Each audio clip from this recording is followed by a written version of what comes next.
పప్పుచారు రసం పెరుగన్నంలోకి best combination అయిన మజ్జిగ మిరపకాయలు అదే మన చల్ల మిరపకాయలు అండి.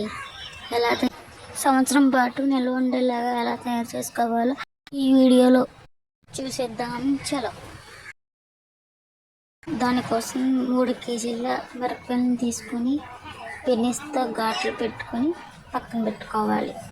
లీటర్ పెరుగు, 150 గ్రాములు కల్లుప్పు తీసుకొని వేసుకుని బాగా కలుపుకోవాలి. ఒక క్యాన్లో వేసుకొని తర్వాత మనం పక్కన పెట్టుకున్న పచ్చిమిరపకాయలు తీసుకొని ఒక క్యాన్లో వేసుకొని బాగా కలుపుకోవాలి. ప్రతి మిరపకాయకి తగిలేలాగా కలుపుకోవాలి.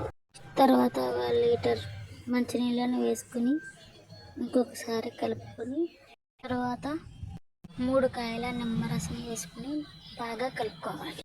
ఇలాగా 24 గంటల పాటు గంటకి కలుపుకుంటూ ఊరబెట్టుకోవాలి.